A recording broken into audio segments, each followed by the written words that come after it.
Okay, let's read poem number one, Prayer of the Woods, written by Anonymous. Anonymous means ਅਣਜਾਣ। ਸਾਨੂੰ ਕਵੀ ਦਾ ਨਾਂ ਨਹੀਂ ਪਤਾ, ਉਹ ਅਣਜਾਣ ਹੈ। ਕਵਿਤਾ ਦਾ ਨਾਂ ਕੀ ਹੈ? Prayer of the Woods, ਜੰਗਲਾਂ ਦੀ ਪ੍ਰਾਰਥਨਾ। ਬੇਟੇ ਇਸ ਪੋਇਮ ਦੇ ਵਿੱਚ ਟੈਕਨੀਕ ਆਫ ਪਰਸੋਨੀਫਿਕੇਸ਼ਨ ਯੂਜ਼ ਕੀਤੀ ਗਈ ਹੈ, ਜੋ ਕਿ ਅਸੀਂ +1 ਚ ਵੀ ਪੜ੍ਹੀ ਸੀ। ਪਰਸੋਨੀਫਿਕੇਸ਼ਨ means when non-human things talk like human beings।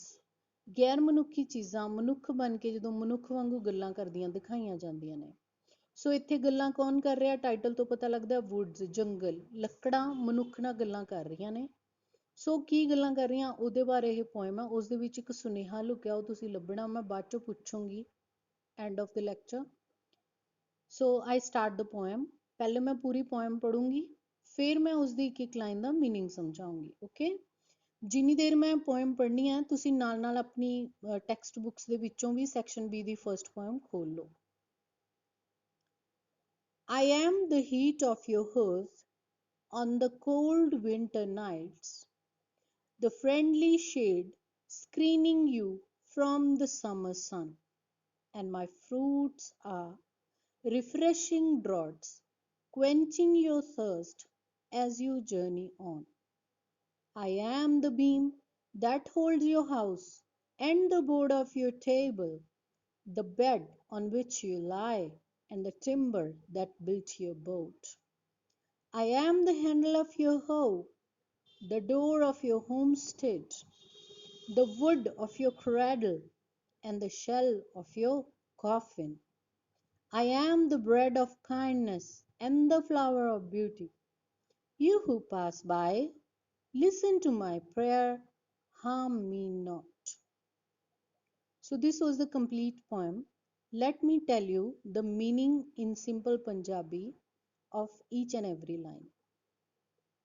So ਪਹਿਲੀ ਲਾਈਨ ਦੇ ਵਿੱਚ I am the heat of your hearth on the cold winter nights। ਲੱਕੜ ਮਨੁੱਖ ਨੂੰ ਕਹਿ ਰਹੀ ਹੈ ਕਿ ਜਦੋਂ ਠੰਡ ਲੱਗਦੀ ਹੈ ਨਾ ਤੈਨੂੰ ਸਰਦੀਆਂ ਦੀਆਂ ਰਾਤਾਂ ਦੇ ਵਿੱਚ, ਉਦੋਂ ਤੇਰੀ ਭੱਠੀ ਦਾ ਤਾਪ ਮੈਂ ਹਾਂ।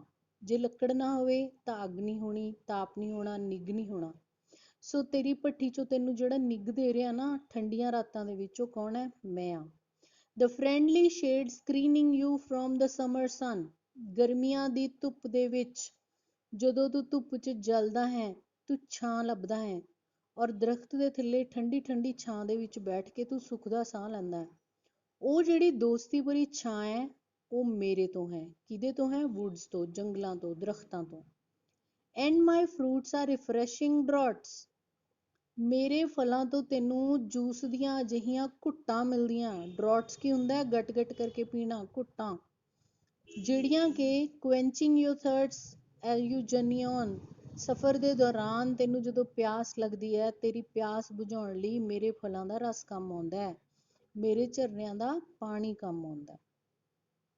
ਸੋ ਪਹਿਲੇ ਪੈਰਾਗ੍ਰਾਫ ਦੇ ਵਿੱਚ ਵੁੱਡਸ ਸਾਨੂੰ ਕੀ ਕਹਿ ਰਹੇ ਨੇ ਕਿ ਮੈਂ ਹੀ ਤੁਹਾਡੀ ਭੱਠੀ ਦਾ ਤਾਪ ਹਾਂ, ਮੈਂ ਹੀ ਦਰਖਤਾਂ ਦੀ ਠੰਡੀ ਠੰਡੀ ਦੋਸਤਾਨਾ ਛਾਂ ਹਾਂ, ਮੈਂ ਹੀ ਫਲਾਂ ਦਾ ਰਸ ਹਾਂ ਜਿਹਦੇ ਨਾਲ ਤੁਹਾਡੀ ਪਿਆਸ ਬੁਝਦੀ ਹੈ। Next stanza I am the beam that holds your house। ਮੈਂ ਉਹ ਸ਼ਤੀਰ ਹਾਂ ਜਿਹਦੇ ਕਰਕੇ ਤੇਰੇ ਘਰ ਦੀ ਛੱਤ ਖੜੀ ਹੈ। The board of your table। ਤੇਰੇ ਘਰ ਦੇ ਮੇਜ਼ ਦੇ ਉੱਤੇ ਜਿਹੜਾ ਬੋਰਡ ਲੱਗਿਆ ਉਹ ਵੀ ਮੇਰਾ ਹੀ ਹੈ।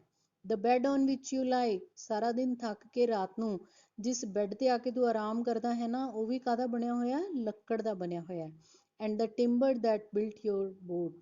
ਮੈਂ ਹੀ ਉਹ ਟਿੰਬਰ ਹਾਂ, ਮੈਂ ਹੀ ਉਹ ਖਾਸ ਤਰ੍ਹਾਂ ਦੀ ਲੱਕੜ ਹਾਂ ਜਿਹਦੇ ਨਾਲ ਕਿ ਤੇਰੀ ਇਹ ਬੇੜੀ, ਬੋਟ ਬਣਦੀ ਹੈ। I am the handle of your hoe।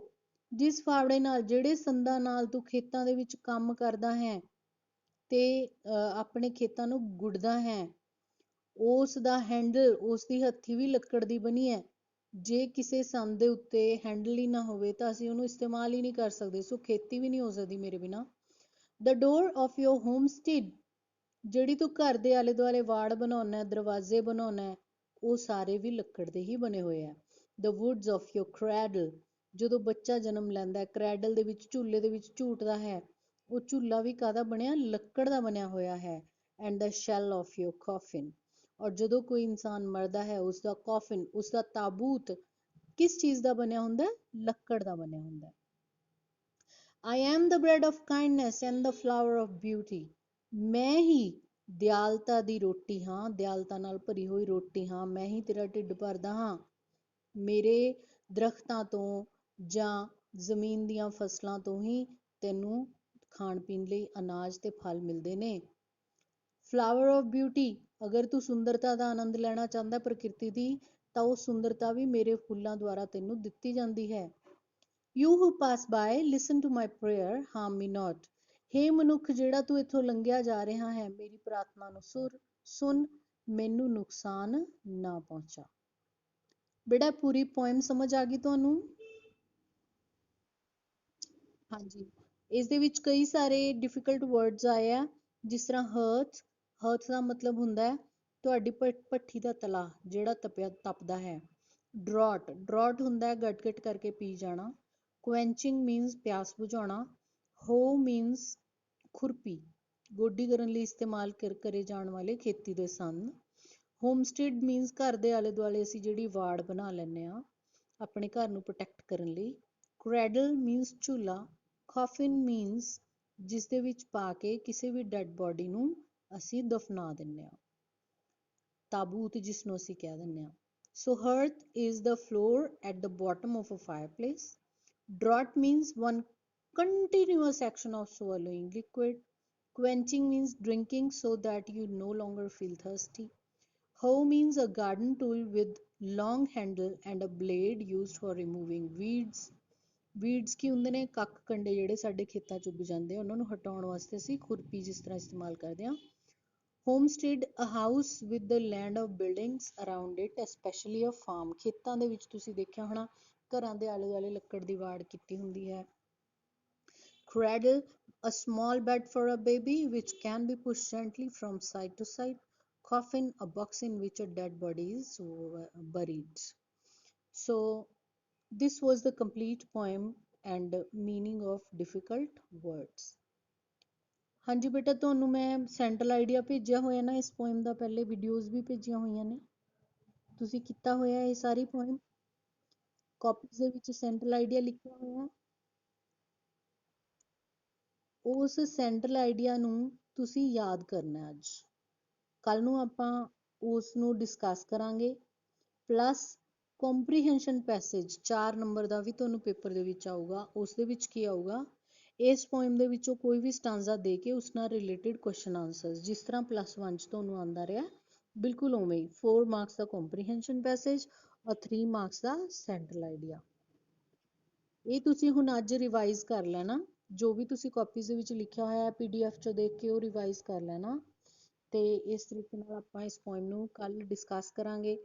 ਔਰ ਫਿਗਰਸ ਆਫ ਸਪੀਚ ਦਿੱਤੇ ਹੋਏ ਆ ਬੇਟਾ, ਇਹ ਆਪਾਂ ਪਹਿਲਾਂ ਵੀ ਡਿਸਕਸ ਕੀਤੇ ਹੋਏ ਆ। ਐਲਿਟਰੇਸ਼ਨ, ਸਿਮਿਲੀ, ਮੈਟਾਫਰ, ਪਰਸੋਨੀਫਿਕੇਸ਼ਨ, ਇਹਨੂੰ ਵੀ ਤੁਸੀਂ ਪੜ੍ਹਨਾ। ਕੱਲ ਨੂੰ ਮੈਂ ਤੁਹਾਡੇ ਤੋਂ ਪੁੱਛਣਾ ਵੀ ਹੈ, ਆਪਾਂ ਇਹਨੂੰ ਡਿਸਕਸ ਵੀ ਕਰਨਾ ਤੇ ਅੱਛੇ ਤਰੀਕੇ ਨਾਲ ਸਮਝਣਾ ਵੀ ਹੈ। So you should write the meaning of difficult words, central idea and figures of speech in your notebooks. ਜਿਸ ਤਰ੍ਹਾਂ ਕਿ ਪਹਿਲਾਂ ਵੀ ਤੁਸੀਂ ਕੀਤਾ ਹੋਣਾ। ਜੇ ਇਹਨਾਂ 'ਚੋਂ ਕੋਈ ਪੁਆਇੰਟ ਰਹਿੰਦਾ ਹੈ ਤਾਂ ਪਲੀਜ਼ ਉਹ ਵੀ ਤੁਸੀਂ ਲਿਖ ਲੈਣਾ ਹੈ। So this was all about the poem number 1. So if I tell you the message or the central idea in simple words, ਤਾਂ ਇਸ ਦਾ ਸੈਂਟਰਲ ਆਈਡੀਆ ਸਧਾਰਨ ਸ਼ਬਦਾਂ ਦੇ ਵਿੱਚ ਕੀ ਬਣਦਾ ਹੈ? This is a poem written by anonymous. ਕਿ ਸਾਨੂੰ ਨਹੀਂ ਪਤਾ ਕਿਹਨੇ ਲਿਖੀ ਹੈ ਇਹ ਕਵਿਤਾ, ਅਣਜਾਣ ਵਿਅਕਤੀ ਦੁਆਰਾ ਲਿਖੀ ਗਈ ਹੈ। In this poem, woods are praying to human beings not to harm them. ਇਸ ਕਵਿਤਾ ਦੇ ਵਿੱਚ ਵੁੱਡਸ, ਲੱਕੜਾਂ, ਜੰਗਲ ਸਾਨੂੰ ਕੀ ਕਹਿ ਰਹੇ ਨੇ? ਦਰਖਤ, ਕਿ ਮੈਨੂੰ ਨਾ ਕੱਟਿਆ ਜਾਵੇ, ਮਨੁੱਖਾਂ ਨੂੰ ਬੇਨਤੀ ਕਰ ਰਹੇ ਨੇ। The woods are telling that they are the heat of the earth, they are the shade of the trees, they are the fruits and they are the flowers. ਦਰਖਤ ਸਾਨੂੰ ਕਹਿ ਰਹੇ ਨੇ ਕਿ ਮੈਂ ਹੀ ਤੁਹਾਡੀ ਭੱਠੀ ਦਾ ਤਾਪ ਹਾਂ, ਮੈਂ ਹੀ ਠੰਡੀ ਠੰਡੀ ਛਾਂ ਹਾਂ, ਮੈਂ ਹੀ ਫਲਾਂ ਦੁਆਰਾ ਤੁਹਾਡੀ ਭੁੱਖ ਤੇ ਪਿਆਸ ਮਿਟਾਉਂਦਾ ਹਾਂ। And the trees tell that trees help human beings from birth to death. ਮੈਂ ਜਨਮ ਤੋਂ ਲੈ ਕੇ ਤੁਹਾਨੂੰ ਝੂਲੇ ਵਿੱਚ ਸੰਭਾਲਦਾ ਹਾਂ, ਫਿਰ ਤੁਹਾਡੇ ਖਾਣ ਪੀਣ ਦਾ ਇੰਤਜ਼ਾਮ ਕਰਦਾ ਹਾਂ, ਫਿਰ ਤੁਹਾਡਾ ਘਰ ਬਣਾਉਣਾ, ਤੁਹਾਡੀਆਂ ਬੇੜੀਆਂ ਬਣਾਉਣਾ, ਤੁਹਾਡੇ ਘਰ ਦੇ ਦਰਵਾਜ਼ੇ, ਖਿੜਕੀਆਂ, ਸ਼ਤੀਰ ਸਭ ਕੁਝ ਮੇਰੇ ਬਣੇ ਹੋਏ ਨੇ। ਫਿਰ ਉਸ ਤੋਂ ਬਾਅਦ ਮੈਂ ਤੁਹਾਨੂੰ ਅੰਤ ਵਿੱਚ ਵੀ ਸਾਂਭਦਾ, ਜੋ ਤੁਹਾਡੀ ਮੌਤ ਹੋ ਜਾਂਦੀ ਹੈ ਤਾਂ ਮੈਂ ਤੁਹਾਨੂੰ ਤਾਬੂਤ ਬਣ ਕੇ ਸਾਂਭ ਲੈਂਦਾ ਹਾਂ। ਸੋ ਇਸ ਤਰ੍ਹਾਂ ਜਿਹੜੇ ਟਰੀਜ਼ ਨੇ, they are praying to human beings that human beings should not harm the trees. ਸਾਨੂੰ ਜੰਗਲਾਂ ਨੂੰ ਤੁਸੀਂ ਨੁਕਸਾਨ ਨਾ ਪਹੁੰਚਾਓ। So this was all about the poem number 1. Tomorrow we'll discuss the things related to this poem, especially this paragraph. This is very, very, very important.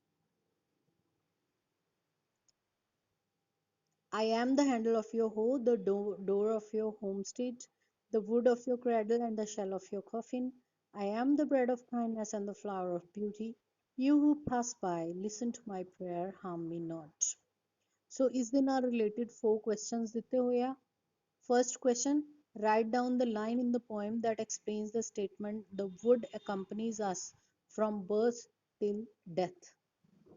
So ਜਿਹੜੀ line ਇਹਨਾਂ ਚਾਰਾਂ ਦੇ ਵਿੱਚੋਂ ਉਹ ਇੱਕ ਲਾਈਨ ਲੱਭ ਕੇ ਤੁਸੀਂ ਲਿਖ ਲੈਣੀ ਹੈ, ਜਿਹੜੀ ਕਿ ਇਸ ਦੇ ਵਿੱਚੋਂ ਇਹ ਦੱਸ ਰਹੀ ਹੈ ਕਿ ਕਿਸ ਤਰ੍ਹਾਂ ਲੱਕੜ ਸਾਡੇ ਜਨਮ ਤੋਂ ਮਰਨ ਤੱਕ ਸਾਡਾ ਸਾਥ ਦਿੰਦੀ ਹੈ। ਸੋਚੋ ਕਿਹੜੀ ਲਾਈਨ ਦੇ ਵਿੱਚ ਜਨਮ ਤੋਂ ਮਰਨ ਤੱਕ ਦੀ ਗੱਲ ਹੋ ਰਹੀ ਹੈ। B, I am the bread of kindness and the flower of beauty. Kindness ਦੀ ਗੱਲ ਹੋ ਰਹੀ ਹੈ, ਰੋਟੀ ਦੀ ਗੱਲ ਹੋ ਰਹੀ ਹੈ, ਸੁੰਦਰਤਾ ਦੀ ਗੱਲ ਹੋ ਰਹੀ ਹੈ। ਤਾਂ ਤਿੰਨਾਂ ਦੇ ਵਿੱਚੋਂ ਕਿਹੜੀ ਆਪਸ਼ਨ ਸਹੀ ਹੈ? Business and love, food and decoration, kind feelings and loveliness. ਸਹੀ ਆਪਸ਼ਨ ਟਿਕ ਕਰਨੀ ਹੈ। Who is the speaker in the poem? ਇਸ ਪੋਇਮ ਦੇ ਵਿੱਚ ਸਪੀਕਰ ਕੌਣ ਹੈ? ਕੌਣ ਸਾਡੇ ਨਾਲ ਗੱਲਬਾਤ ਕਰ ਰਿਹਾ? And what is the prayer of the woods to the human beings? ਇਨਸਾਨਾਂ ਨੂੰ ਲੱਕੜਾਂ ਵੱਲੋਂ ਕੀ ਪ੍ਰਾਰਥਨਾ ਕੀਤੀ ਜਾ ਰਹੀ ਹੈ? ਸੋ ਇਹ 4 ਕੁਐਸਚਨਸ ਦੇ ਆਨਸਰ ਤੁਸੀਂ ਆਪਣਾ ਦਿਮਾਗ ਲਗਾ ਕੇ ਪੋਇਮ 'ਚੋਂ ਲੱਭ ਕੇ ਰੱਖਣੇ ਆ। ਕੱਲ ਨੂੰ ਮੈਂ ਇਸ ਦੇ ਆਨਸਰ ਵੀ ਦੱਸੂਗੀ, ਆਪਾਂ ਡਿਸਕਸ ਵੀ ਕਰਾਂਗੇ, ਸੈਂਟਰਲ ਆਈਡੀਆ ਵੀ ਡਿਸਕਸ ਕਰਾਂਗੇ।